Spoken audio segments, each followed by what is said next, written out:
वंदे मातरम बच्चों, मैं दामोदर शर्मा एक बार पुनः आपके समक्ष हाजिर हूँ एक नए बिंदु के साथ। देखिए बच्चों, आज हम जिस बिंदु पर चर्चा करेंगे वह रहेगा कक्षा 12वीं का जो सृजन पुस्तक चलती है उसके अंतर्गत गद्य भाग का पाठ बाजार दर्शन, और जिसके लेखक है जैनेन्द्र कुमार। जैनेन्द्र कुमार जी के बारे में हमने पिछले वीडियो में अध्ययन कर लिया था। इसके पश्चात हमने जो 3 मन बताए थे, खुला मन, खाली मन और बंद मन, उस खाली मन के तहत हमने पिछले वीडियो में खाली मन का अध्ययन कर लिया था, जिसमें लेखक ने अपने 2 मित्रों का उदाहरण दिया था कि एक बाजार जाता है और बाजार जाने के पश्चात जाता है एक मामूली वस्तु लेने, लेकिन लेकर आता है बहुत सी सारी वस्तु। दूसरा एक उदाहरण दिया था कि व्यक्ति बाजार जाता है और बाजार जाने के बाद में खाली हाथ वापस आता है। इन दोनों के पीछे कारण क्या रहा? उसके पीछे कहीं न कहीं खाली मन रहा, क्योंकि पहला जो मित्र गया था उसका अपने मन पर वश नहीं था और उसकी जेब भरी हुई थी, इसलिए बाजार की चकाचौंध में जाकर के उसके विज्ञापनों को देख करके इतना प्रभावित हो गया कि वो जो वस्तु उसकी आवश्यकता की नहीं है उसको भी खरीद कर ले आया। दूसरा मित्र पे भी वही बाजार की चकाचौंध और उसके जादू का प्रभाव पड़ा, लेकिन उन जादू के प्रभाव का असर यह हुआ कि वह लेना तो बहुत कुछ चाहता था, लेकिन जेब में पैसे नहीं थे, और किसी एक वस्तु को लेने का मतलब है शेष सभी वस्तु छोड़ करके आना।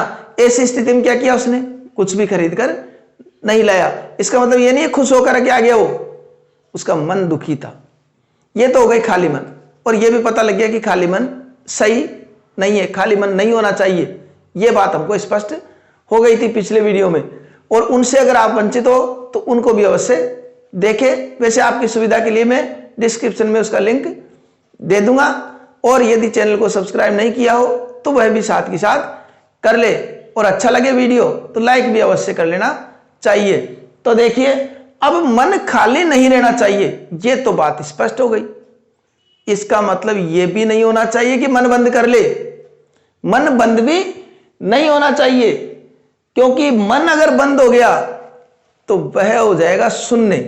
अगर मन बंद होता है तो वह शून्य हो जाएगा, और हम में इतना सामर्थ्य नहीं है, हमारे मन में इतना सामर्थ्य नहीं है कि हम अपने मन को शून्य कर ले।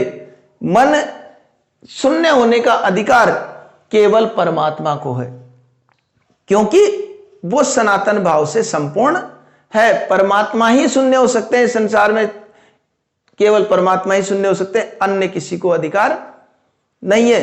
दूसरी बात है, अगर एक बात बताओ कि मन को काबू में करके, मन को रोक करके, पूरी तरह कंट्रोल करके क्या हम सफल हो सकते हैं? अगर तपस्या की, मन को इच्छा निरोध तप है, अगर इच्छाओं को रोक करके तप किया तो क्या वह तप श्रेष्ठ है? जब हम पहले से, अर्थात हमको अपने मन पर विश्वास नहीं है कि यह वस्तु देखूंगा, वह वस्तु देखूंगा तो कहीं न कहीं मैं भटक जाऊंगा, ऐसा सोच करके उन वस्तुओं से अपने आप को दूर रखना, यह कौन सा तर्क है?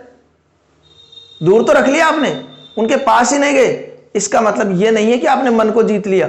आप सबसे बड़े डरपोक हो, डर रहे हो आपको अपने मन पर विश्वास नहीं है कि मैं उधर गया तो निश्चित। कई बार कहते थे मित्र, अरे यार बाजार नहीं जाऊंगा मैं। क्यों नहीं जाएगा भाई? अरे जाता हूं, पैसे खर्च हो जाते हैं फालतू के, इसलिए मैंने बाजार जाना कम कर दिया है। तो ये उपाय नहीं है, ये उपाय नहीं है। किसी घाव को ठीक करने के लिए ये सोच, कोई घाव हो रहा है और कोई ये सोचे कि इस घाव को कोई देख नहीं पाए, उसको ढक लिया, तो उसका समाधान नहीं है, उसका इलाज करना चाहिए। तो मन को केवल बाजार में जाकर के कि बाजार नहीं जाऊंगा तो बाजार जाऊंगा तो पैसे खर्च हो जाएंगे, ऐसा सोचकर बाजार जाना कैंसिल करे, ये भी गलत है। मन को बंद नहीं करना चाहिए, आराम से जाइए, बाजार जाइए। कोई जरूरी थोड़ी आपको सब चीजें आकर्षित करे, अच्छी लगे तो ठीक है देखिए, लेकिन जो मन पर अपना नियंत्रण भी होना चाहिए। मन की सुनना चाहिए, लेकिन मन मानेपन पर छूट नहीं होनी चाहिए। दूसरी बात, यह तप झूठ है। अगर इच्छा निरोध तप, अर्थात इच्छा को रोक करके अगर तप किया जाता है, तो ऐसा नकारात्मक भाव से किया गया तप हमेशा झूठा रहता है। डांट देकर मन को बंद करना लोभ की जीत है, मनुष्य की नहीं, यह भी बात आई है। अगर हम अपने मन को जबरदस्ती बंद कर दे, डांट का मतलब ढक्कन लगा करके बंद कर दे, तो ये मन पर जीत नहीं है हमारी, ये हार है। ये किसकी जीत है? लोभ की जीत। उस लोभ ने ये प्रभाव दिखा दिया कि व्यक्ति उसके सामने हार मान गया, उसने अपने मन को बंद कर लिया। बंद कर लिया अर्थात हम किसी डर से, किसी भय से, हम भय का सामना हम नहीं कर सकते। कोई बात ऐसी आ गई, हमने गेट बंद कर लिया, इसका मतलब उससे डरते हैं हम। सही व्यक्ति क्या है? उसका डटकर सामना करे। और मन को बंद कर लिया, इसका मतलब लोभ के सामने हम हार मान ली।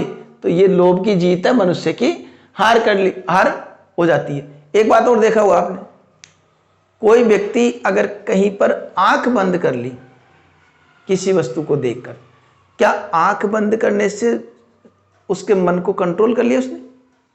आंख बंद करने के बाद सपने नहीं आते क्या?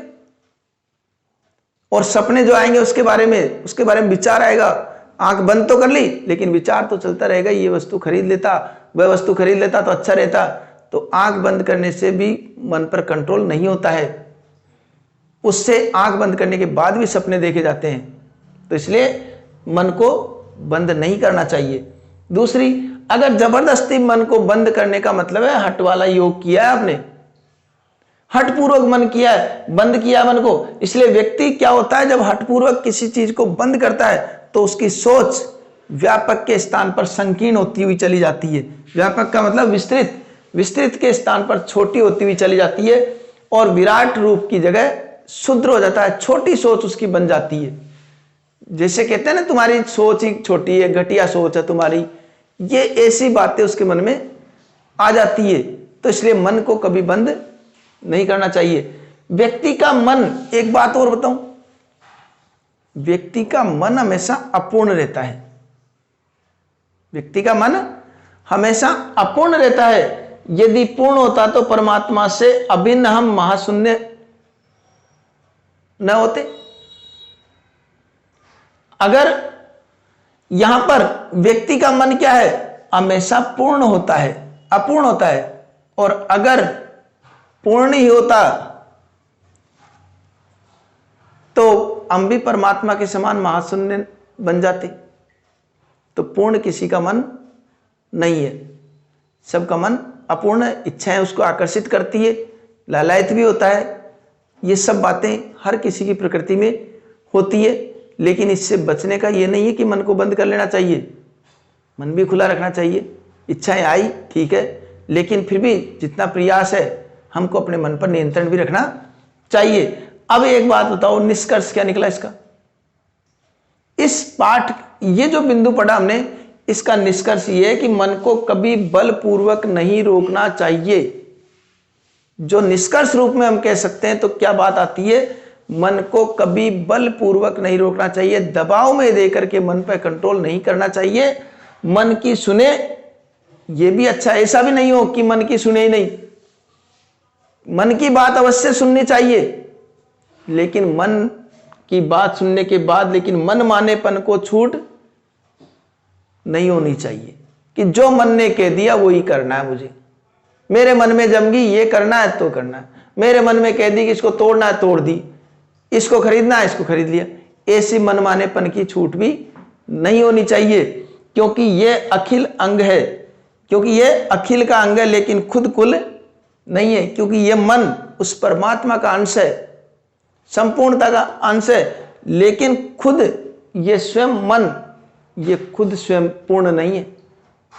परमात्मा का अंश है लेकिन अपने आप में पूर्ण नहीं है। इसलिए मन को कभी बंद नहीं करना चाहिए और मन को खाली भी नहीं रखना चाहिए। ये तो हमने पहले जानकारी प्राप्त कर ली।